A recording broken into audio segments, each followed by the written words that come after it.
Welcome to Rucks, Walls and Oval Balls. That's right, it's the fans' favourite rugby podcast, brought to you by the fans' favourite rugby podcast hosts.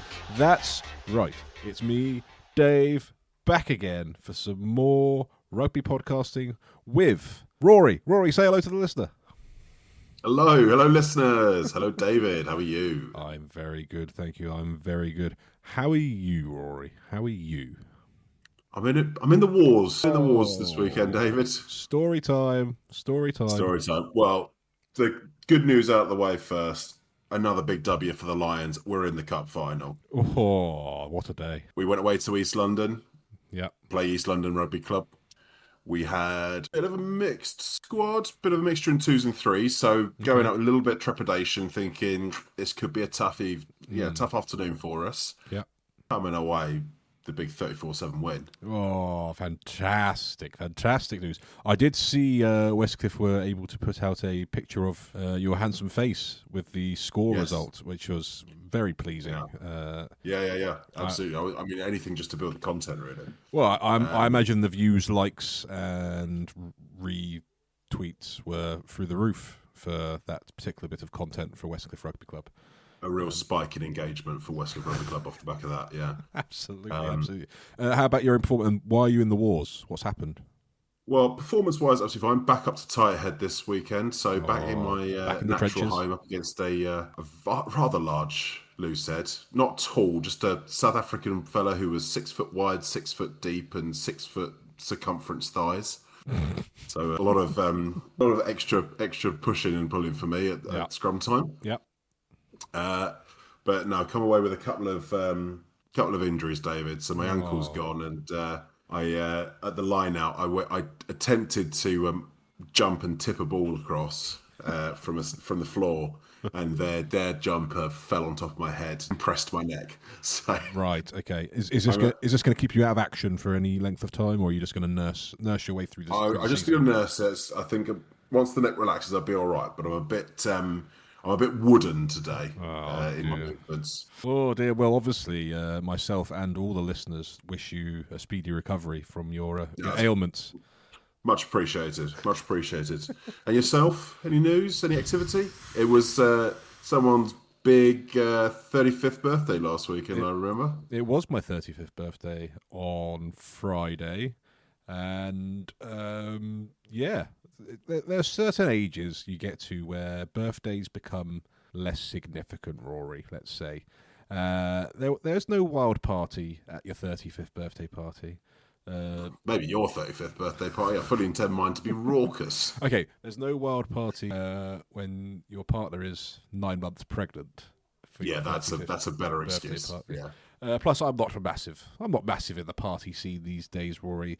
Those shoes are well hung up. And listen, I was there when David was wearing his dancing shoes, and you've all missed out on a treat. The fact that he's hung those up. Maybe they'll be dust off again one day. We'll see. But nothing significant of note really to report. The baby is still in situ. Yet to be evicted, but more on that in the days and weeks to come, I suspect. I mean, how upset with your soon-to-be child are you going to be if they decide to arrive right in the middle of an England Six Nations game? I'm confident that will not be an issue. Let's just. I would worry that would be a bad sign for future endeavours to turn them into a world-class prop. No. All measures are being put in place to avoid that, and no stone left unturned. But yes, without being too direct to the line, the date is known when he is arriving. Excellent. So we all look forward to that. Me particularly. But less about us, Rory. That's enough jibber jabber about us. Let's get into what these people came for. Yeah, these people. I'm surprised they're still listening. Thank you if you still are listening. We're here to talk rugby. Sure. We're here for what is our Six Nations kickoff pod. We're going to be talking all things Six Nations. We know the Prem Rugby Cup was this last weekend. We don't care. Yes, the Northampton Saints youngsters actually beat a decent first-string Leicester Tigers, but no, we're not going to dig into that because it's Six Nations time. So we're predominantly going to be talking that. But first of all, we're going to start off with a single solitary piece of huge rugby news, which is, it's not good news in any way, shape or form. It's the news around Uini Atonio, who's had to make a kind of shock retirement call off the back of, what sounded like a pretty horrific cardiac attack of some sort. Yeah. How did you take that news, Rory? Because obviously he's a player that you and I both would look up to as a prop. Yeah, absolutely. It's a tough one to take, really, because obviously we're not French and we're not La Rochelle fans, but we're still human, Rory. We're human, but there's particularly there's an affinity with a player that I think you and I can both look at and go, well, that's who I could have been. Yeah, I get what you mean. Yes, yeah. That was a player I could have aspired to have emulated if we were ever to have been in a world where we somehow did make it professionally, it would have been as a similar sort of player as Uini Atonio, because we are of certain statures and yes. We fit the mould of Uini Atonio rather than Harry Randall. Yeah, precisely. And not just anything else, I mean, he's just been such a fixture of international and European rugby for, the last decade, really, I suppose. Yeah. He's such a giant of the game in every sense of the word. It's such a big hole for France and La Rochelle to fill from a playing perspective. But from the way you've heard his teammates and Ronan O'Gara speak about him, it sounds like he's leaving a giant hole just from the force of his personality and the way everyone thought of him, which is obviously the bigger thing here. But for someone who's a professional athlete to the standard of being a mainstay of a French scrum, that sort of thing holds a certain weight culturally. For that person to just suddenly have to disappear and leave the sport because of something so unforeseen, it's obviously very jarring as fans, but you can't imagine what it must be for obviously for him and his family, and then just for his teammates as well, because he must just leave such a big hole there. And this is a bloke he's so good. They talked him out of retiring internationally because they just knew how hard it would be to replace him. And what a player, absolutely. Just there's something primal about rugby where you just have to admire the physics of it. And Uini Atonio is one of those kind of players that he applies the laws of physics in the way he plays the game. Force, because mass times acceleration sort of thing. It's those kind of players are breathtaking because of their size. You think of the likes of Ben Tamafuna, Will Skelton, even Andrew Sheridan back in the day when we were growing up. These just kind of behemoth-sized players are so iconic in the sport, and he always fun to watch. Yeah. Oh yeah. There's the excitement you get as a fan in a crowd watching a game when you see someone like Uini Atonio who has lined up someone like say Harry Randall. Yeah. And there's a fizz of excitement because you're about to watch physics applied, and it's those kind of players create that excitement. We're obviously great lovers of the scrum because I genuinely believe, and I believe they've done telemetric testing on this, the physical excitement levels raise when a scrum hits. There's something about that battle that speaks to people on a very primal level. Yes. And someone like Uini Atonio, who absolutely epitomises it. You got to have a sense of respect and love for players like that, and to lose into suddenly to the sport is such a tragedy. Obviously we wish him well, and we hope he makes the full recovery. Can't speculate what the cause of any of this is, but just the fact that it's such a major event to someone who's playing professional sport is just so jarring. It's the nature of it where it's like an immediate retirement you thoughts do go out to kind of him and his family. And I always look back at Uini Atonio. So I kind of feel like he was at the forefront of this movement of you can be an absolute man mountain, but you can still have good skills and you can still be kind of functional as a rugby player and not just a kind of anchor in a scrum. And I think he was kind of one of the first like forerunners in that mold, I'd say.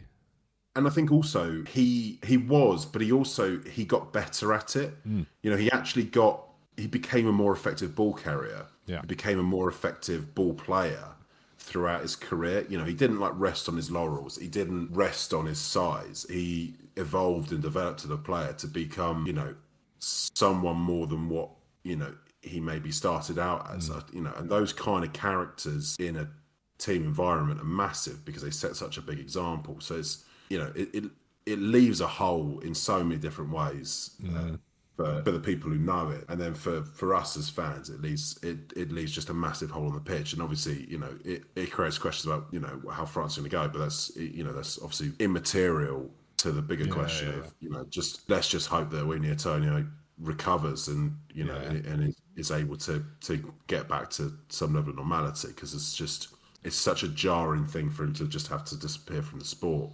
Yeah. I mean, it's just awful news for him, and just, you know, a tragic event for him. Yeah, it always does feel a little bit trivial that we're going to be going on talking about a rugby competition that is just, you know, a sport being played by people.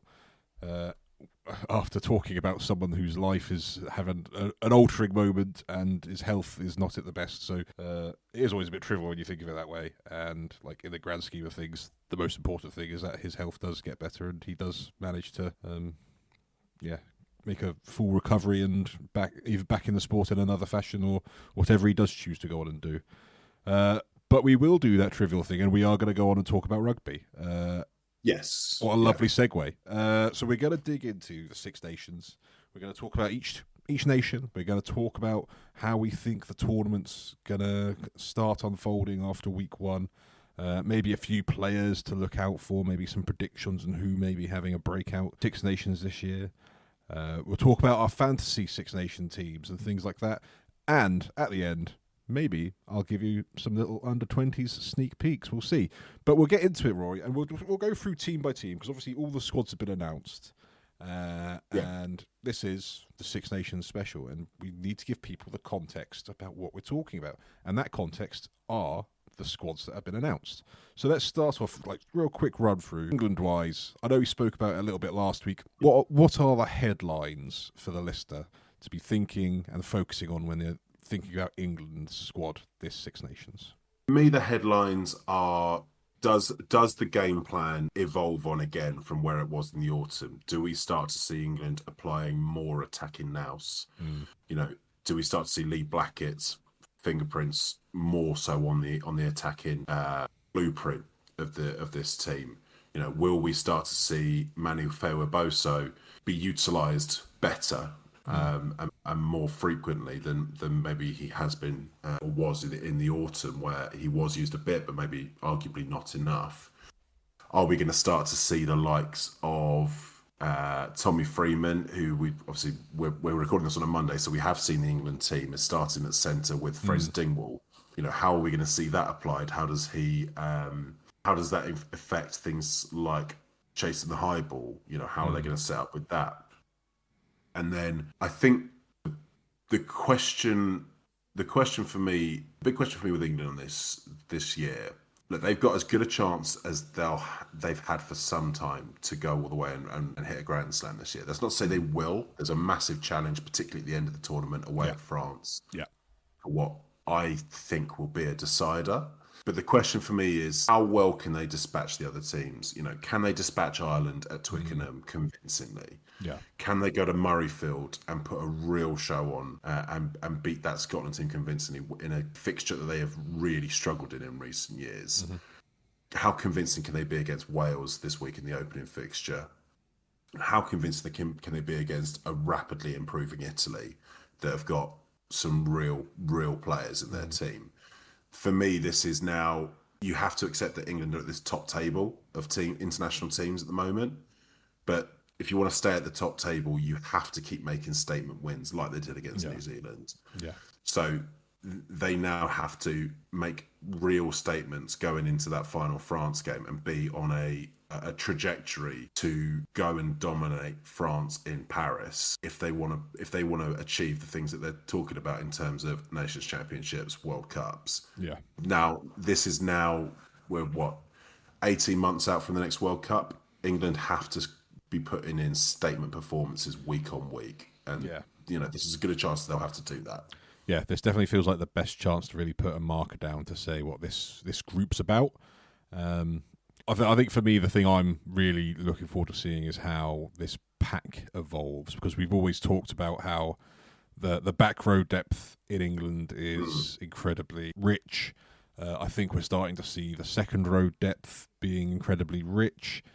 The front row debate, we are carrying a few injuries in that space. There's a lot of talent. I'm reasonably comfortable with the players we've still got. I'm not worried. I don't think that's going to be something that's a weakness for us still. So I still think that their scrum will hold up very well.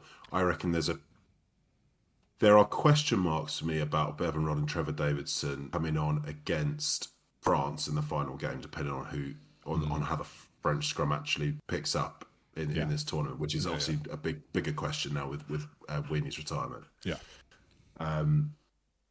But if you look across the tournament, there aren't actually a plethora of very strong scrums in the Six Nations this year.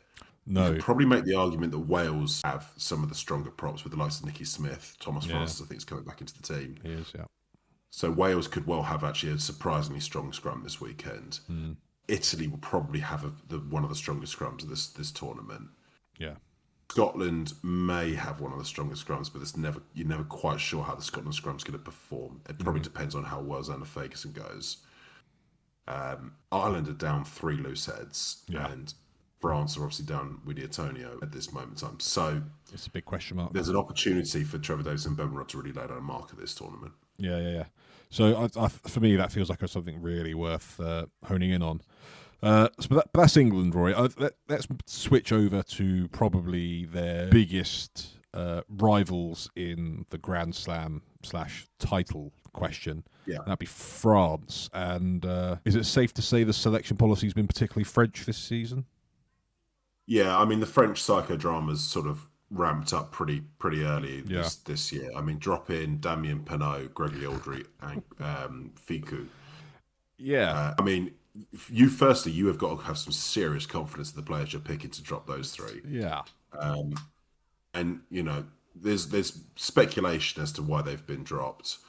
I think it sounds attitudinal with Aldridge. Didn't want to go to the New Zealand tour last year. It feels like he's been frozen out by Gautier. Ficou, I don't really know the reason there, because for me, if Ficou's fit, you pick Ficou because he is a phenom. But they have got some incredible centres coming through that we'll obviously talk more about. Yeah. Damien Penaud's the head scratcher for me. There's speculation: is it the kick chase? Is it the high ball? For me, I reckon it's Henry Pollock just to put the nail in the coffin. I reckon. That genuinely it could be something along those kind of lines. But for me, you revamp your tactics to wear that when you've got someone that good. Yeah. Maybe it's a case if they think we can't cover Ramos and Penaud and BRBRA in the backfield against the kicking tactics of everyone we're going to play against, which is potentially valid, right? Possibly, yeah. And maybe, I mean, again, there's speculation that Penaud hasn't done the work that someone like BRBRA has done to improve in that area and improve in his defensive positioning. Again, it's all kind of speculation because no one else can really fathom dropping Damien Penaud because he's just that good. Yeah. That being said, you look at the players that have come in and are coming in, like I said, Dreyan, Toulon, Atis Sogby from Po. They are not short of talent back there. No, I'm fairly confident they're not going to be lacking much skill in the wing back department. They've still picked an incredibly strong squad, which I think really resonates how strong the top 14 is at the moment, because you just go through that squad list and it is an embarrassment of riches, really, in every position. Obviously, the headline being Dupont's back. Yeah. And it seems like we might be seeing a bit of a U-turn from Gaultier. He might be trying out a Dupont Jalibert 9-10 combo. So this is, for me, France's tournament hinges on, and they square the circle of getting Dupont and Jalibert both on the pitch at the same time, performing at their absolute best. Yeah. You can't fathom a world where players that good can't figure it out together. You know, again, people are speculating whether it's a personality thing, whatever it is. For me, I think the best players in the world are able to adapt and succeed with the best players around them. There's no reason why they can't do that. If they're not doing that, you actually have to take a much wider look at the environment there. Is it actually down to those two players? Is it down to a bigger problem in, you know, starting from Gaultier or any other environmental factors that, you know, because there's an element of it's a dereliction of duty not to pick both those players, particularly right at the moment, the way they're both playing. Yeah. I don't know if you've seen some of Dupont's highlights from the weekend. He actually played fly half for Toulouse. Of course he did. I mean, unreal. And you've still got Ramos at the back doing Ramos things and obviously kicking every goal. You know, that 9, 10, 15 axis for France, if it clicks, is scary. It could be by some distance the best in the world. Oh, for sure. I mean, genuinely. I mean, and I'm going to say that confidently. No one else has on paper a better 9, 10, 15 axis at the moment. And you know, I include South Africa in that. I include New Zealand in that. I include England in that. Yeah. But it is purely a case with the French is can they square the circle of getting these players on the pitch at the same time performing at the best of their ability? Yeah. If they do that, there's a potential chance that they're unstoppable. Yes, I think that's the scary proposition. Because I think if they do that and they do get those players to really gel, and for whatever reason it's not worked in the past, and they can get over that, and it does start clicking, England's Grand Slam hopes do get a little bit slimmer, I think, because if on form and if they're clicking, like France could become almost unstoppable, at least certainly in the Northern Hemisphere. The other question is whether you can punish them at set piece. Now that is a question that's not often said of French teams, but actually the reason they wanted Atonio back out of retirement was because they are not confident in their depth at tight head at the moment. They've got Montaigne, I think Colomier, I think's in there. These aren't players that have set the world alight in that position yet, but you know you've still got Marchand, Malvaca. You've still got Cyril Bay. You know, they may go back to someone like an Aldegheri and just pick an out-and-out scrummaging tight head. You know, you still got Miafu and Flamand. Obviously not Flamand this week, but who back in, you'd imagine, for the second week. Guillard. You know, you've still got strong tight five options. Yeah. But if there's a weakness at tight head, someone like Ellis Genge in the form that he's in, if you can get him right for that game, you could well be able to pressure them there, and you may be able to pressure them at the line out. You know, we'll see someone like Alex Coles, Ollie Chesham. Those kind of guys can do that kind of thing. So that's either going to be a real positive or a real negative of England playing France last in tournament, because either it would have been exposed by then that is their weakness, or it's given France enough time to figure out how to get around that weakness. So I think absolutely. So I think that's the bit to watch with France, I'd say. Yeah. For me, those are the two questions. Can they get the 9, 10, 15 axis working? And how does their set piece hold up? If they answer those two questions positively, it's very difficult to look past them as winners of the tournament. That final game against England is going to be one humdinger. I agree. I feel that's going to be the decider. And I already can't wait. Moving on to probably historically the main rivals for this competition, but as we have publicly stated in the not too distant past that we feel this nation may be on the decline. Ireland, already having, let's say, not the best start to their Six Nations campaign. I think that the headline being Bundy Aki getting kicked out for some bizarre behaviour. And as you mentioned before, their loose head propping challenges. What do you make of the proposition of Ireland this year in the Six Nations? Well, there's sort of two aspects to it. I mean, the first part, I think, is you've got to say that the lack of future planning is potentially coming back to bite them here. they have been holding on to a squad that's been aging really since the last World Cup, if we're being honest. The likes of Bundyaki, phenomenal player, right? World class on his day, but he's 35. Robbie Henshaw's in his 30s. Conor Murray's only just really coming out of the squad now. Gunnan's in his 30s. Type Burns in his 30s. Erlon's in his 30s. James Lowe. James Lowe in his 30s now. We're in our 30s. You're not dead in your 30s, but I know what it feels like to be 35. Yeah. A big part of managing a squad is knowing when to refresh it and when to filter in the new names. And we'll talk about some of the kind of ones to watch. And I've got a few with Ireland. They have got some very exciting youngsters who could really freshen up this squad and get genuine talent. They do. Just they left it too late. Have they left it too late to get those test match minutes into them? And are they now already at a risk of having to throw too many in too early to cover who's missing now? I think that there's two ways it goes for Ireland, and unfortunately I think it's quite a binary choice between unmitigated disaster and absolute phenomenon. And it's very hard to, because there's no doubt they've still got a lot of superb players. Yeah. You still got Caelan Doris, Josh van der Fleer, Dan Sheehan. Tadbone is still, he's a bit older, but he's still phenomenal. There's obviously the fly half question. If they go for Harry Byrne, who's by all accounts smashing it for Leinster at the moment. You still got someone like Gary Ringrose knocking around. There's a lot of really, really talented players there. Can they gel enough new players into that squad, refresh it, bring a bit of fresh impetus, and implement this kind of famous blueprint that Ireland always put in? If they do that, they're still contenders for this tournament.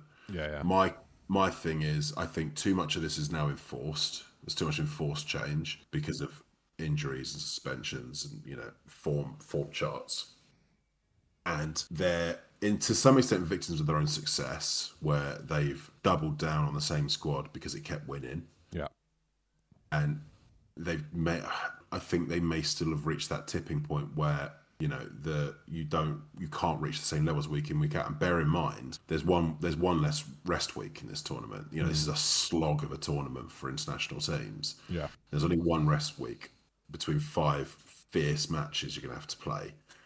Do Ireland have the depth and experience to wear that across 5 weeks?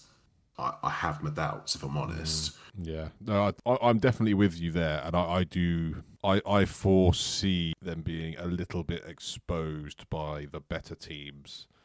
I think definitely the set piece is a massive concern for me if I was an Irish fan. I think we could see that getting targeted by each nation, and they're going to have to come up with a game plan to try and avoid that being used against them in every single game. Because I can see the likes of Wales, Italy, Scotland, as well as England and France really targeting that and trying to put the screw on. We saw what South Africa did to them. Yeah, and exactly. That is so the South African scrum and everyone else's scrum are not the same thing. I'm not saying that, but the scrum is a weapon for a reason. If you can put the screws on them there, and then if you look at the likes of England and France in particular, the physicality and the athleticism they have in the rest of the pack, and can that Irish pack stand up to it and keep standing up to it week on week? Again, I've got my doubts at the moment. Yeah, and I think for me, it's historically Ireland have always had quite a strong 23. I think now these question marks come in. I don't see an Irish bench coming off and having the same impact as an English or French bench will do this tournament. Yeah. And I think that could be where we start to see the real difference. I think that's certainly where England and France will set themselves apart from everyone else this tournament, I suspect. But that's Ireland. Let's move on to Scotland. In their 6th or 7th year of being in their golden generation. I think that the headline for this squad that I've picked out is that there's not a single uncapped player, so they're really rolling the same dice. What's the definition of insanity, Rory? Being Gregor Townsend. Yeah. I don't want to be negative about Scotland because look, we have suffered enough at the hands of Scotland in recent years to know how good this team is when it wants to be there. Yes. The question is, can this team get up for it week in, week out? Their record against Ireland shows they can't. Yeah, their record basically suggests they can get up for one game or one game alone, and that's when they play England. Precisely. Do I think they can deliver this tournament? No, if I'm honest. And that's not to denigrate the quality of the players that are there. History just suggests that they don't have it in them to deliver, 5 games in a row. I think there's a case whereby you could implement much of a Glasgow game plan with the added stardust of the likes of Finn Russell and get a real tune out of this team. For whatever reason, they just haven't really been able to do that. There's lots of talented players coming through. I think, Freddie Douglas, I've talked about him plenty of times already on this year. I'm really impressed by him and where he's going. I think McConnell on the other side at Edinburgh are also, they're both real talents for the future. But it looks like they're being dropped from this week. I also from a propping perspective, I don't think he's going to be involved. But Ollie Blythe-Lafferty, he's been a bit been dropped to the 20s. Yeah. I think they're at risk of doing an Ireland Mark II because you've named some seriously talented youngsters who I would be blooding now. The stakes are such that Scotland need to develop a 23, which they just haven't had. And it's been their Achilles heel this whole time throughout this entire golden generation malarkey. They've got a 15. They've had a strong 15. We've seen that, but they haven't had a 23 realistically. Yeah. And my gut says that they don't have the 23 to do it this year either. No. I can't see it, and I don't look at a Scotland team now and think, oh, that's as much of a banana skin as it used to be. And I think some of their really kind of pivotal players, like you look at Duhan van der Merwe now, he doesn't really dropped. But who's behind him? Their wings, like, is Darcy Graham, like, are they in great rich form at the moment? Are they? I think the way modern rugby's changed, like the way wingers play, I don't think the way rugby is being played by the likes of England and France. Darcy Graham's, that's not his strength in the air and stuff like that, and that's where the game's going. I question whether Scotland's moved with the times with this golden generation. Well, they haven't maximised it while they've had it. That's that is the long and short of it. This golden generation has, other than Calcutta Cups, has basically not achieved anything. So, look, I don't rule them out entirely because there is a team in there that could click and cause damage to anyone. But recent history just tells me that they're not going to do it this year. No. Maybe their biggest rivals for, potentially fourth in the table, Rory, Italy. Different trajectory, I'd say. What do you make of this Italy squad this season? Look, I'd have been a lot more excited if Todoro hadn't got injured last week because I think he brings something to the back 3 and 13 options that they kind of need. I think he would have been a great super sub for them. Especially because they're missing Capuozzo as well, aren't they?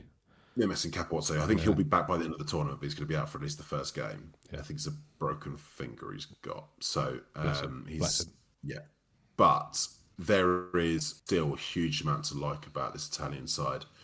If you look at the squad, there's a couple. We'll talk about some ones to watch, but there's some lads who have come into the pack who could add some real bolster to it. Yeah. Obviously, you've still got Menoncello. Brexton Cello, as you said, a partnership is still world class. Yeah. And the thing that they haven't really had, but really for actually decades, probably since Troncom, is in form, top class or world class scrum halves. And in Pasrello and Stephen Varney, you've got 2 players there who are at the moment playing the rugby of their lives. Pasrello's obviously covering for Luku for Bordeaux. Now he's got the benefit of being in a Bordeaux side, but that does help. Every game I watched him play over the last few weeks in Europe, he looked phenomenal. Stephen Varney's been sensational at Exeter. Yeah.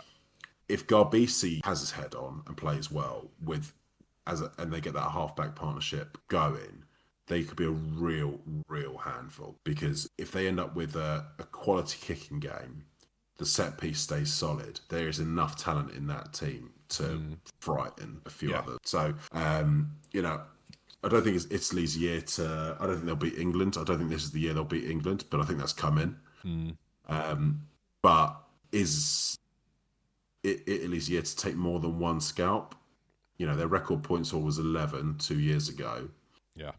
I think Wales, Italy, the final game, that's for Wales, that could well be their final. But I also think Scotland will have to be on their mettle. I think Ireland will have to be on their mettle. I mean, I think everyone will be. But I suspect Italy will be in line to take a couple of extra scalps this year. And we've been here before, but I genuinely think this squad is in a position to take advantage of the hype. Yeah, I agree. They have some serious players coming through, and like we've talked about depth. That they are building a 23 rather than a 15, and I do like what they're doing over at Italian rugby. So it'll be interesting to see how this tournament goes. I agree. I don't think this is the one they all of a sudden surprise everyone and they go and get a Grand Slam. Like, that's not on the cards, I don't think. But I do think 2, maybe 3 scalps is very doable for them. So it is exciting. It's exciting. It does make the Six Nations is more than just England versus France, people, is what I'm saying. Do we talk a little bit about our depleted friends over the bridge in Wales? Well, we need to, because I saw Griff at the weekend. So okay. cousin Griff was suitably positive about things. Yeah, I think for me, right, here's what I'm going to say. That's I think there is green shoots of optimism for Wales. If you look at their first 15, at least on paper, I look at that team and I think, okay, Jack Morgan not being there aside, which is obviously a massive loss. Yeah, I still look at that and I think that's pretty good. There's a lot of very good players in that. Well, if I was to say to you a back 3 of Lewis Rees-Zammit, Blair Murray, and Gabriel Hamer-Webb, that's dangerous. I mean, I'd make the case of going Elliot Mee, Lewis Rees-Zammit, Tom Rogers. Well, there you go. Tom Rogers got a hat-trick against New Zealand.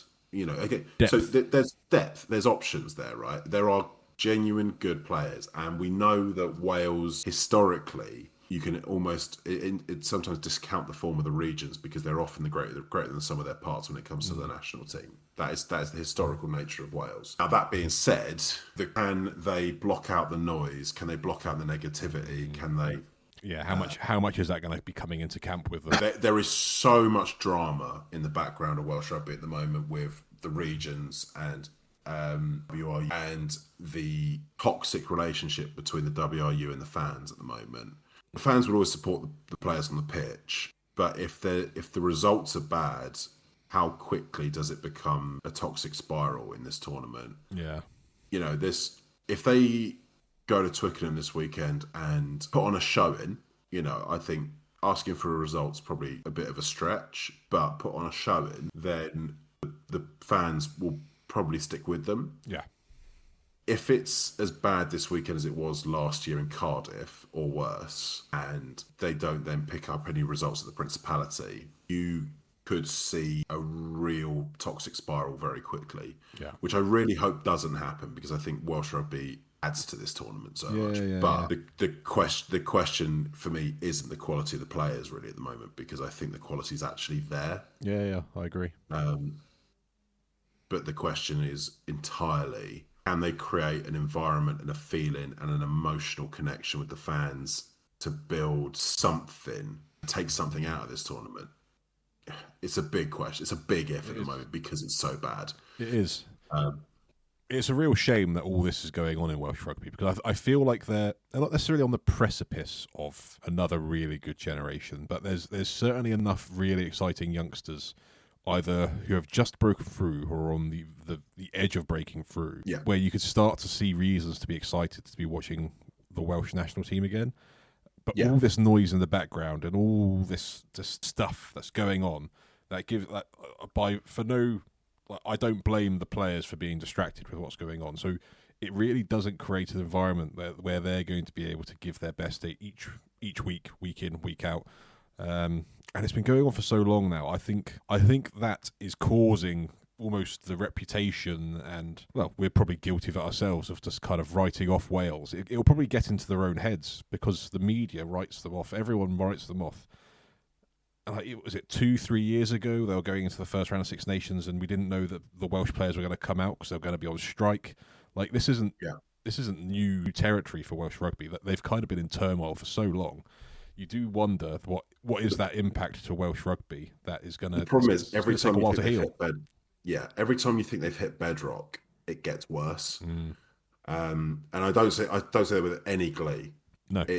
But they continually, and I put this squarely at the feet of you, right? I don't put this on the players. I don't put it on the coaches. I don't put it on the fans. I put this squarely at the feet of the W. At the moment, every time you think they've hit the bedrock of how bad it can be, it gets worse. Yeah. And, as I say, all I think you can hope for is that they are able to build something through this tournament that can create at least that kind of emotional connection between the team and the fans. Yeah, I think that's that can carry Welsh rugby a long way. Yeah. It won't fix all the fundamental problems. They've still got to address all that. And, even if they came away with a much better show in this tournament than anyone's expecting, that doesn't paper over the cracks. Yeah, they need to deliver in spite of the WRU, not because of. And do you know what? Deliver in spite of you, and then every opportunity you've got, stick it up them, and tell them we're doing this despite you, not because of you.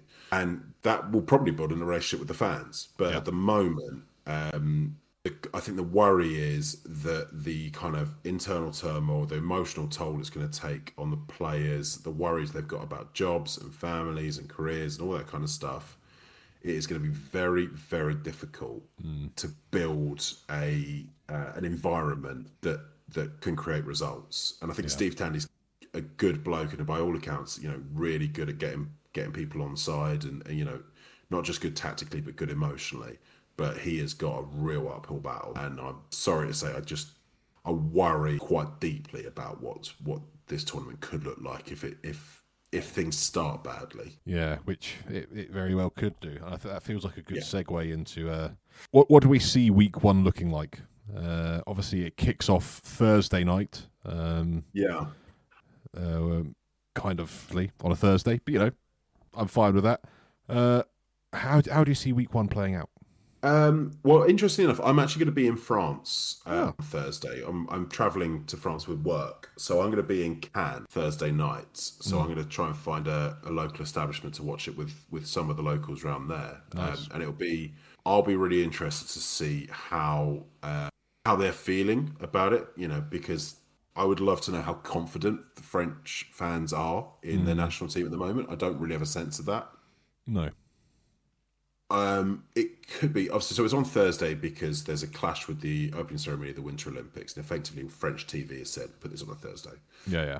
Fine. I mean, I don't care, to be honest. It works for you. It works for me, and it just means that I get to watch Six Nations a day early. Great. Yeah. I'm Happy days. more than happy with that. The open being France Ireland, the way that kind of rivalry's been in the last few years, for all I've said about the question marks around the Irish squad, this could really set the tone for the tournament. So we'll do kind of score predictions a bit later on, but I think this game could really set the tone for the tournament. I'm really looking forward to it because the French evening game, curtain raiser, the fact that you've got in France the curtain raiser and the curtain closer in evening games. The French do night games so well. Yeah. They're so good at the spectacle of it. Yeah. I think it could really set this tournament alight, set the pulses racing. So I'm really looking forward to that. It's will the French turn up on the night? Can Ireland hit the levels to compete? There's a load of great questions about it, but Thursday night can't come quickly enough for it because I genuinely think it's going to be spine tingling. Yeah, just hurry up. Hurry up time. And then on Saturday you've got the opportunity for Italy to take a big scalp. Yeah, I think I genuinely think they'll target that game, and then England to lay down a marker for what they're going to do in 2026. So it's potentially three really, really significant, consequential games for more than just this tournament, but particularly in this tournament. So I think week one is potentially one to build a real excitement for the kind of the viewing public, because I genuinely think this could be more than just significant. Yeah. I'm hoping how it's going to play out. I'm hoping it sets up for what should be a very compelling tournament in total. I'm hoping round one sets that scene perfectly, depending how games go. Obviously, I don't know what the results are, but I feel like it could set the scene perfectly for what the tournament could potentially be. I'm gonna swap around the order a little bit, Rory. I'm gonna go into players to watch to start off with. Obviously, going into week one, who are the players that you have your eyes on specifically going into week one? Yeah, so as we've done this before, a lot of the teams been announced. This is subject to selection, obviously. The only team that's been announced so far is England. Yeah. For France, the names people should be looking out for this week. I think Guillard, who can play lock and 8. Yeah. Really big, rangy, skillful. If they put him at lock with Flamand missing, that extra athleticism could be really significant. Atisogby, who my bet is who they're going to bring in for Penaud. Yeah, absolute wheels. Yeah. Gorges. Yeah. There's a big question mark over who France are going to pick in the centres. I'm betting they're going to pick Gorges from Toulouse, who looks class. I mean, class. Yeah. Real class. He is one to watch this tournament. If you've not seen him before, assuming he gets picked, and I think he probably will because he's that good, he is quality. Yeah. And then finally, for France, Oscar Giroud, the La Rochelle back rower comes centre. Again, at the forefront of this kind of hybrid player. Throwing ahead slightly, could well be a great option at super sub in the fantasy game. Yes. If you haven't got the money for Pollock, Giroud's not bad. Actually. Yeah, well, keep the powder dry, Rory. Keep the powder dry. Yeah, I agree. I wonder with Gorges, part of the reason for Fiku being dropped is because they see him as the heir apparent, and they just want to get him in there. But they have got some other, so I think Fabien Broberet is another centre who. Which would be a commentator's nightmare with Brobier passing to Bielbiere and then Bielbiere back to Brobier. This is where you miss Eddie Butler because he did it so beautifully. He would have done it so beautifully. I think Gorges will probably be their pick at 30. And for me, it's just a case of do they go Dupont and Jalibert? All the speculation is that what they are? That isn't the thing my eyes are firmly on that team selection. I'm assuming at the point of listening, you may or may not know. So hopefully we'll have the answers by then. And I was going to pick out Mikel Guillard as well, personally. Not only in this section, but also, I just said keep powder dry. But if you're doing Fantasy Six Nations this year, if you don't have him in your team, give your head a wobble. If you were to look on the other side of that pitch, Rory, are there any players that you're thinking people should be keeping an eye on in the Emerald Green of Ireland? Yeah, I mean, again, this is really subject to selection because there are some really talented players in that wider squad that I'm hoping will get a look in at least throughout the tournament. I don't think all of these will get a look in this week, but here are some the names that I'm looking at beyond the regulars that I'm really excited to see. Nathan Dope, at Ulster, by all accounts, in really good form. Idogbo from Munster, absolute unit. They'd be mad not to pick him because I watched him for Munster against Gloucester, and in a crap game he stood out as proper talent. Postlethwaite, centre at Ulster, again another one getting a big write up at the moment. He's looks good. some real talent. Potentially the option with Bundy Aki missing, and Izuchukwu from Ulster as well. Lock come back row. And I don't expect all four of those to be playing this week, but I don't see all four of them across the tournament. Obviously, they're not going to play this week because they don't play for Leinster, and they can only have so many non-Leinster players in that. Exactly. I specifically chose non-Leinster players in this section, but those four I think could light up the tournament if they're given the option to. I think this does highlight the Irish dilemma because all those players you've listed there, who for good reasons are ones to watch. How many caps have they got amongst them? A handful. I think there's maybe 4 or 5 caps between them. It is interesting. Moving into the second fixture, players to watch in the Scotland-Italy game. Scotland? The Scotland game. The Scotland game. Let's go with that. Yeah. Players to watch in Scotland. Yeah, again, so Scotland's... I don't expect big changes with Scotland. I suspect there won't be any ones to watch that you haven't already seen there. I'm hoping they'll pick Hiddleston, at least on the bench at hooker, because he's been so good for Glasgow. He's just scoring a hatful of tries at the back of the maul. Ewan Ashman should start. He's been in very good form every time I've seen him. But Hiddleston, I think they should definitely have as their bench option. I'd hope they'd have Douglas or McConnell in and around that squad, but it looks like they're not going to make it. So ones to watch for Scotland. Look to see how they try to balance Russell, Jordan, Tuipulotu, Hugh Jones, Kinghorn in that squad. Do they put Kinghorn to the wing and put Jordan at fullback to try and just shoehorn everyone in? Do they try and have Tom Jordan on the bench to cover 3 or 4 spots, go for a 6-2? Those are probably the big questions for me there. They've also got Jamie Dobie who can cover the wing at 9 as well. You've forgotten about the great Rory Hutchinson as well.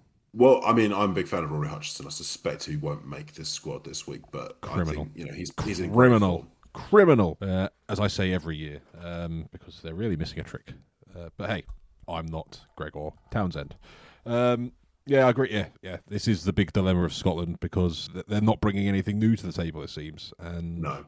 You really shouldn't be expecting anything different as a result of that.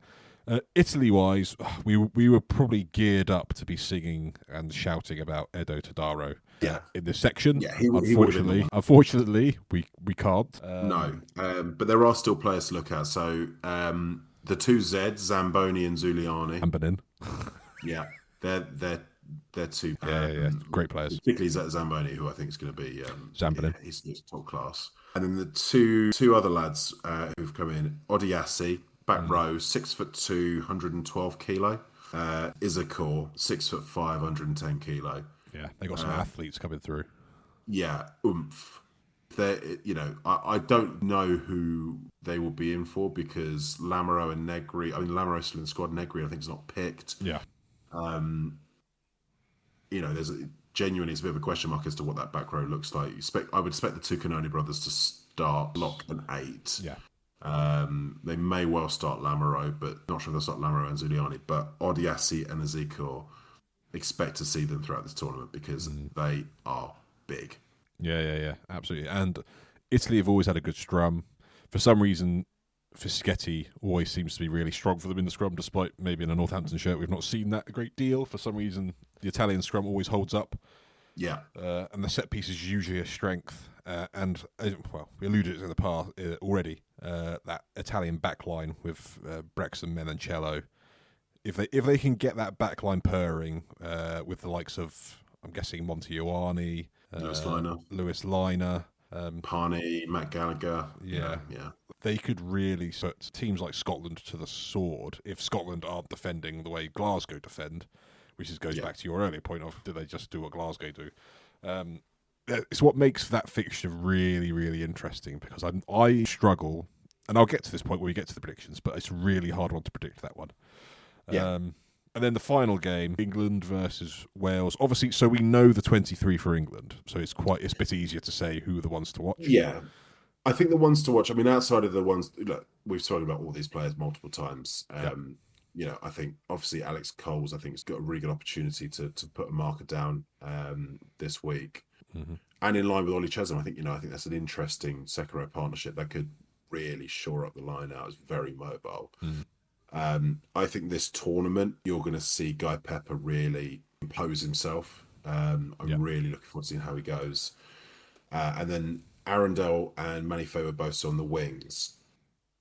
If Lee Blackett has worked out the game plan to get both of those on the ball enough and in the game enough with Freeman at centre, England could carve up, particularly Manifo Boso, who I think has been the victim of tactical choices that England have had to make, particularly being out on the left wing, where the ball just doesn't go as often as it does to the right wing.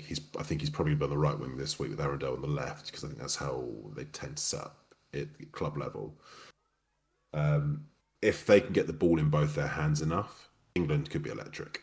They could be. I think the interesting thing for me is obviously both of those wingers aren't... their staple isn't the kick chase, which is what we've seen as a big part of the England game plan.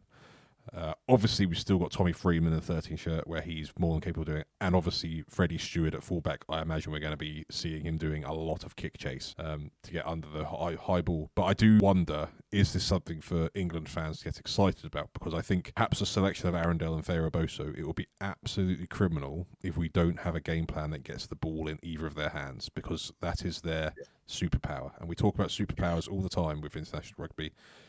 What is the point of picking those two players if you're not going to utilise them? Yeah, and I think Lee Blackett will have been on top of that. Yeah. So I expect to see them with ball in hand. Yes, and I think the only other thing to watch out is for, and another reason to be excited about England this season, it's hard to remember a time where we've had a bench that just looks quite as scary. When you've got a Lions captain and one of the most exciting young players in world rugby to come off the bench. Yeah, and Tom Curry, let's be honest, arguably the best 7 in the world.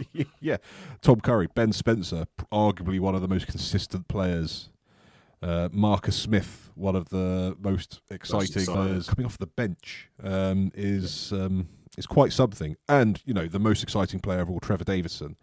Yes, of course. So the Geordie Baller. So, I'm excited to watch it. I think what we've done there in the pick out players section for England Warriors, we named every single player. It's all 23. All 23. So, watch all of them. And from a Wales perspective, obviously we don't know the 23. I think the return of Reece Samet, is that something to be excited about maybe? I think it is. I would like to see them pick a back 3 of Ellis Mead, Tom Rogers and Reece Samet, because I think that gives them a great option on kick chase. Ellis Mead and Tom Rogers are really good at that, both for Scarlets. I think they both finish really well. And then if you've got Dan Edwards at 10, I really like the look of him. I think I would go, personally, with who they've got available, I'd be looking at Dan Edwards, Joe Hawkins, and Mason Grady as your 3 quarters. I think that's the 3 quarters that could cause anyone problems. So they may well pick Ben Thomas in there as well. Maybe move Joe Hawkins to 13. Do they give Louis Hennessy a go? Gut feel says they won't, but they may well need to. But I think there is a backline in that squad that can cause real problems.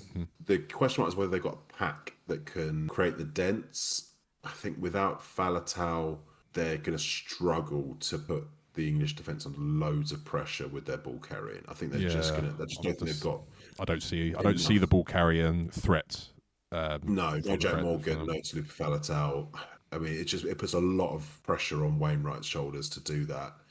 Daft Jenkins is a good ball carrier, but is he quite elite enough to dent England? I think that feel says they're going to struggle there. So the backline may struggle because I'm not sure the pack is going to get much change out of England. But if they do, the backline cause problems. Yeah, I think so. I think this game will be obvious. I think the back row battle is where it's going to be most starkly obvious the difference. I think Pepper, Underhill, and Earl may have a field day at the breakdown and will be absolute nightmares around the park. So I think that's the one to watch for me generally. But so it's on Wales to see if they can respond to that and if they do have something up their sleeve. So Rory, obviously with the Six Nations, we always like to do fantasy rugby. Fantasy Six Nations. We plugged it in last week's episode. So hopefully you've been able to join the league in advance of the tournament kicking off on Thursday. But if you are to give people any advice or pointers or tips for players to be looking at in their fantasy rugby picks, who are the ones that you really need to be considering here? Not to give away all your trade secrets, obviously. Not to give away all my trade secrets, absolutely. You want to be looking at getting a couple of bargains in there so you can save up for a decent super sub. I think Nicky Smith is one not to sleep on if you can get him in. I think he's criminally undervalued, and he gets on the ball a lot. He carries a lot of ball. Gorges, we spoke about him earlier as one to watch. I think he's undervalued, and I think he's going to play a lot this tournament, and I think he's going to get some big points. Definitely get one of Freeman or Feyerboso in your team. They're going to get big points, particularly this weekend, I'm guessing. Yeah. I would get Ramos in there personally as a kicker. That's a banker. You got to. I think look to the French squad. Get your Gigoux, your Guillards, your Gorgeses in. There's points to be had there. Yeah, I think. Well, so my main tip to people, because I don't want to give away too much of my trade secrets, just before the games, just make sure you got that little green flag that they're playing and they're starting, and on your super sub, make sure they got that little orange flag so they're on the bench because you get penalties eitherwise. And I think there's been some slight tweaks. I think you get points this season for if a kicker does a kick that's been collected by their own team. So I saw a little thing on social media. George Ford. Yeah, they did a little study of the players who had the most recollected kicks in last year's tournament, and Sam Prendergast was actually top of that list. And he does that nice little sort of sideways, yes, flat crossfield, doesn't he? That he likes. It's something to consider and to think about, because it does. For me, it kind of reinforces the George Ford pick because of the aerial game England play and kind of Freddie Stewart being on the other side. It feels like points for fun, but it's always worth, when you are thinking about these games, the players who get points aren't necessarily always the players who always score all the tries. Like, the beauty of fantasy rugby is you do get rewarded for some of the unseen stuff. So your big tacklers, your big meter makers, the defender beaters. This is why Ben Earl has always been kind of a mainstay in Six Nations fantasy rugby, because he does so much of that for England. So I don't want to give away too many of my secrets, other than I've kind of alluded already. If you're not picking Mikel Guillard because he can play at lock or 8, you're not going to get another lock who maybe moves to number 8. Yeah, if I go through that league and see too many teams that don't have him and theirs, I'm going to be like, do you even listen to Ruxball's local balls? Come on, now. Exactly. We're hammering this point home. Yeah, we're giving it to you on a plate, people. So yeah, use that as you wish. And if you want to have him partnered by Zamboni, there are worse ideas out there. Just saying. Yeah. But yeah, I won't give away too much about the Fantasy Six Nations tactics, because we are taking part in that league. And a gentle reminder, it is the league code 116848 on the Six Nations app. The password to join it is UDAJ, capital U, capital D, capital A, capital H, capital J. And that is all you need to know when it comes to Fantasy Six Nations rugby. Rory, that's our little canter through Six Nations coming up. Is were there any other points around the Six Nations you wished to bring up for the listener? Should we do a little score prediction? Let's do some little score predictions. I knew I'd forgotten something before I give you a little treat around the under-20s. Okay, Six Nations. Obviously, we've talked about it. I think people can start to guess the results and where our heads are leaning. But Thursday night, where do you see the score? I think this will be tight in the first half, and I think France will pull away in the second half. I'm going for 32-17. Oh, so you think it's going to be 32-17? Okay, I like it. I was thinking more 29-22. You think it's going to be tight? You think there's a score in it?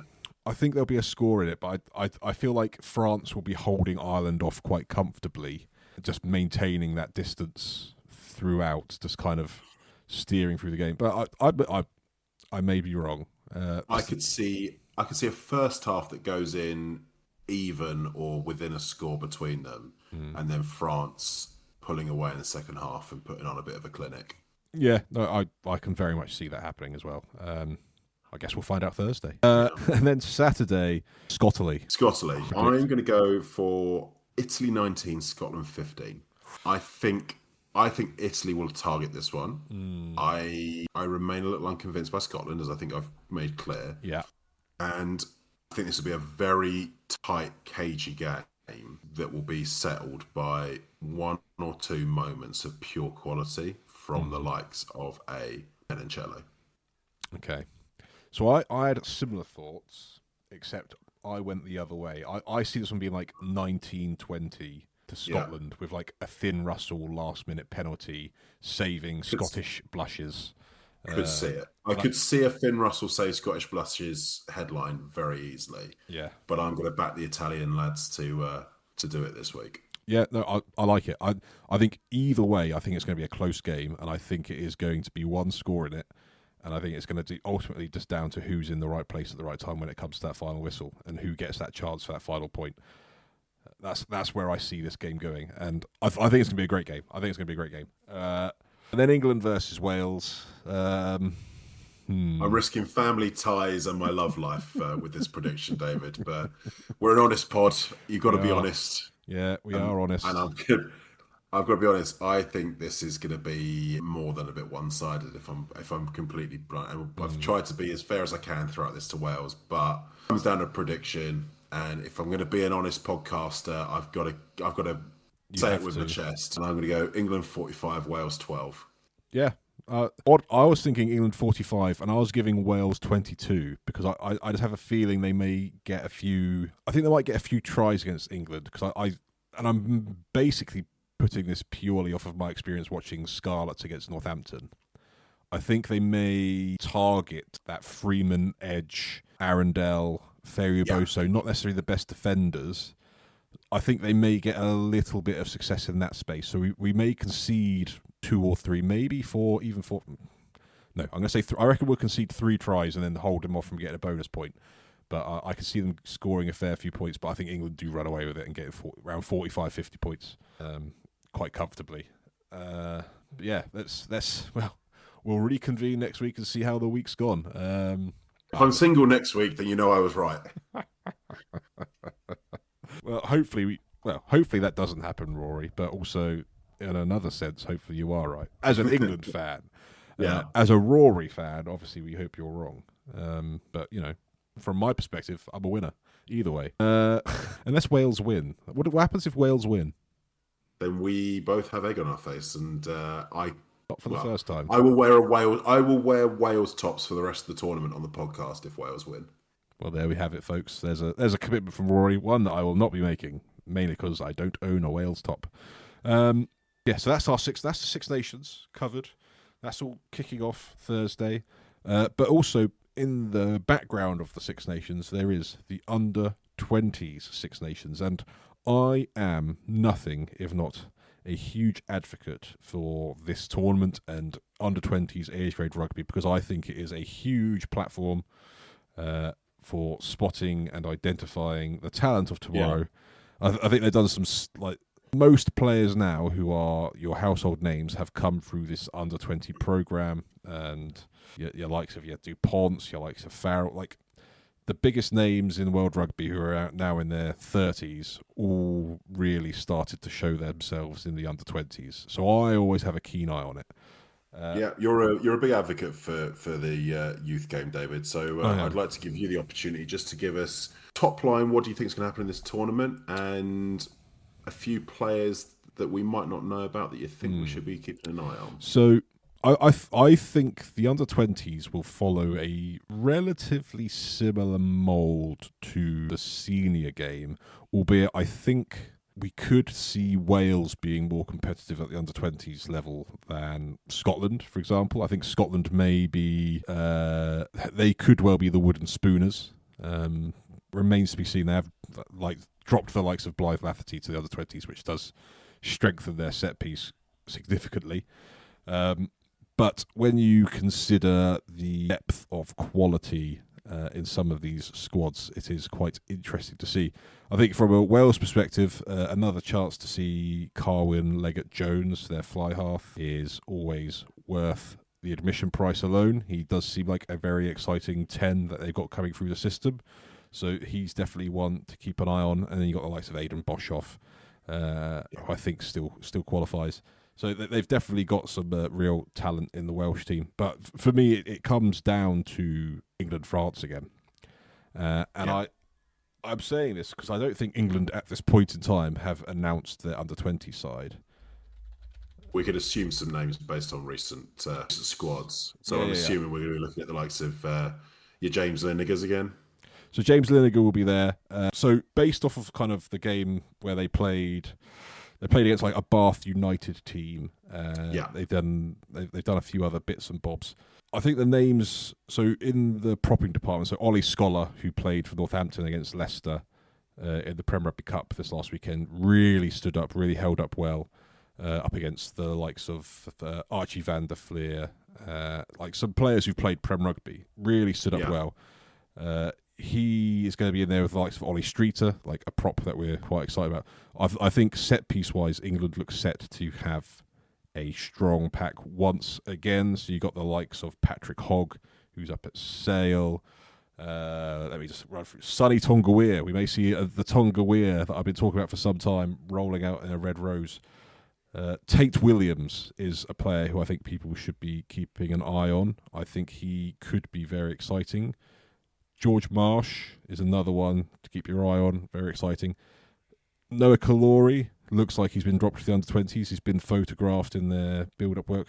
We know what to get with Noah Kalori. Let's see if he can really impose himself in this tournament. By all accounts, he should be kind of head and shoulders above everyone else because he's kind of been head and shoulders above a lot of players in the Prem this season. I think Tyler of Fire, is he? Tyler of Fire is still there. Will Knight for Gloucester. Yes, Gloucester boy. 18, playing in the under-20s, so he's still got another couple of years at this age level. He could be a really exciting player. He's a unit as well. He's a unit, and there's some others ones like Henry Lumley from Northampton, another really. I think he played as a 17-year-old against Gloucester last season. And albeit Northampton lost that game, but he looked really handy as a 17-year-old going up against Seb Atkinson and Chris Harris in that game. Like, there's some serious talent in this team. James Pater, the kid who stepped in at fly half for Northampton against Leicester in the Premier Cup, who's been kind of a little bit all over social media this week. People seem to be getting excited about him for good reason. And not to ask too much of you, David, but any players you're watching out who haven't come out of the Northampton Academy? I think the scrum half department is quite exciting. Not because of Johnny Wyman from the Northampton Saints department, who you should be excited about, but Asa Stewart-Harris and George Newman, who are two very exciting scrum halves. I don't think he qualifies for under-20s anymore. I think I might be wrong. He may well be. I think this is the problem with the under-20 squad not being announced. I'm not sure which players have been dropped into under-20s or not. So I'm only going off of players that have kind of been called up to their recent games and camps, of which Lucas Friday's been busy playing for the Harlequins, a bit like... Yes, of course, yes. But it's only because I've not seen pictures of Friday in under-20s social media, which is the only reason I know Kalori's been dropped into it. We'll see. If Lucas Friday is available, which he may well be actually, thinking back, because I think he was only 19... That's exciting. And there could be a few other players, the likes of Ollie Davis up at Sale. He could drop into it as well. Yeah. So who knows? You could just ignore everything I've said and there could be a load of other players yet to drop into it who could be very exciting. Okay. And looking across at the rest of the tournament, David, you mentioned France are the ones to... Yeah. I think if you were to look at the France team, I think it's equally, if not more so, frightening than the England one. There's a number of players in that squad who have serious minutes in their top 14 in Champions Cup rugby. Just reading through the list now. So Lucas and Gissa Ramachi was covering for Gregory Aldrit for La Rochelle in the first two rounds of the Champions Cup. Edouard Junior Jabé Unjok, he was in it last season. He really stood out in the tournament last season. Remy Lannon, apologies for the pronunciation. He's been playing Champions Cup. Leo Michaud. Who else is there? And then you go to the backs. Axel Guillot for Clermont. Like, he's probably was the only player that came out with credit for Clermont in this tournament because he just looked exciting. Timeo Fryer. Baptiste Tillot is a really exciting scrum half. Just what France need is another exciting scrum half. They've been short in that position, of course. Yeah, it's almost a little bit scary, the talent they have coming through, and there'll be some there that I'm just not overly familiar with.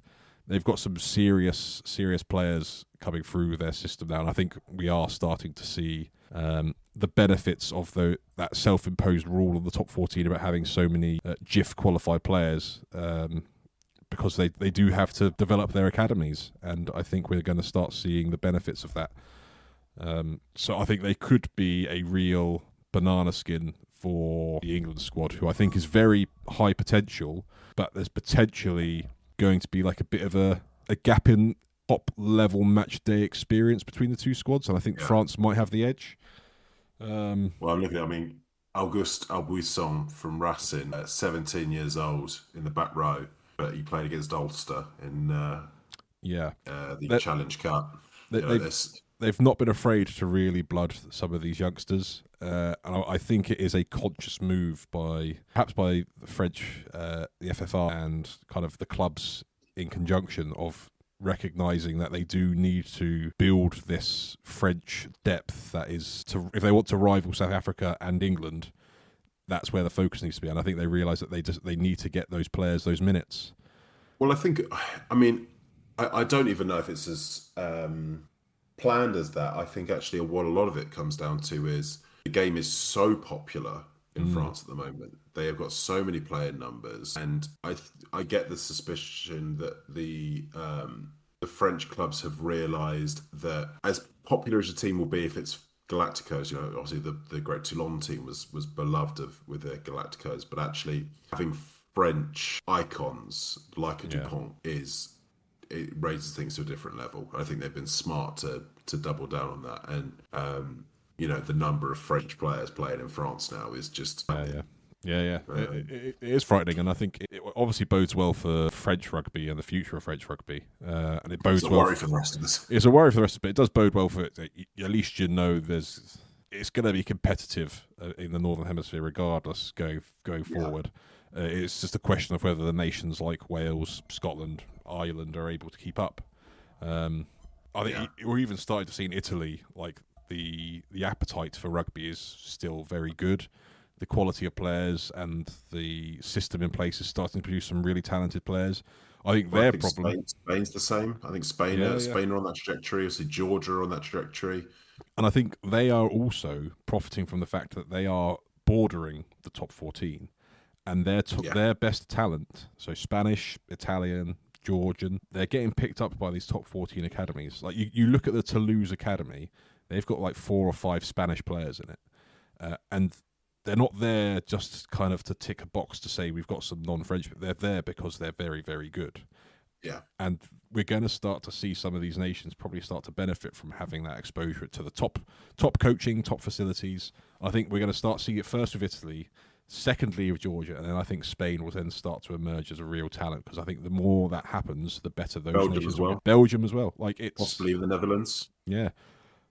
So it's exciting times. I don't want to put too much pressure on the top 14 to be the reason that Europe becomes the hotbed of multiple more rugby tier 2 nations that are on the edge of becoming tier 1. But it might be on them, so don't get it wrong, because obviously that's exciting for rugby as a sport in general.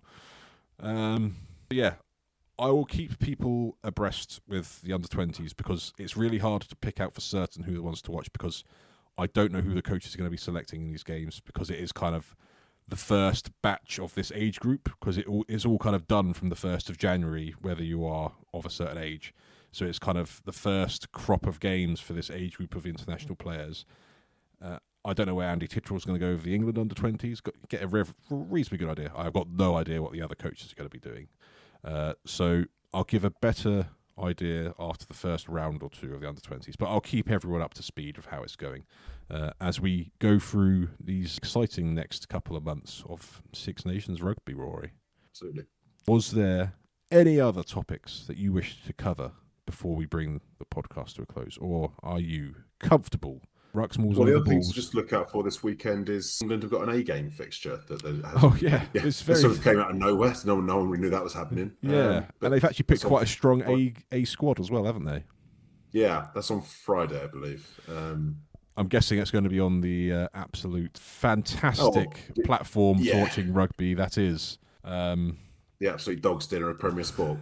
Is it on Premier Sport? I was going to say Rugby Pass on Rugby Pass TV. Oh, it might be on Rugby Pass. I think they've been on Premier Sport and Rugby Pass in the past. So who knows? We'll find out. It hasn't been advertised, so I don't know how they're expecting anyone to know about it. Yeah, but we'll find some way to report back to you all, because we love a bit of an England A game. Although, are they playing Spain, or who are they playing? Ireland? Are they playing an Ireland A game? The Ireland Wolfhounds, as they used to be called, or something like that. I think so. Okay. Do you know, I can't even remember. Sorry, listener. That's not very good podcasting from us. There's a vague memory there's an A game going on this weekend, but no one's really seen anything about it. Yeah. We'll vaguely report back to you on this game that we vaguely know something about. And that's the quality that you've come accustomed to on Ruxmall's Overballs. And that feels like a fitting way to bring this podcast to a close. Dear. But, Severe professionalism. Severe professionalism. But, If you're still listening now, fair play to you. Rory, any final thoughts to the listener before we bring the Six Nations kickoff special to a close? If you happen to be in Cannes over the next 3 days, I would be more than happy for you to buy me Le Guinness. There we have it, folks. We've been Ruxballs Oval Balls. I hope you've enjoyed listening. Remember, if you've had a good time listening, to like, subscribe, rate, comment, all those things. Send us a carrier pigeon. Whatever you want to do. We'll be back again next week for some more rugby podcasting greatness. Ta-ra. Ta-ra.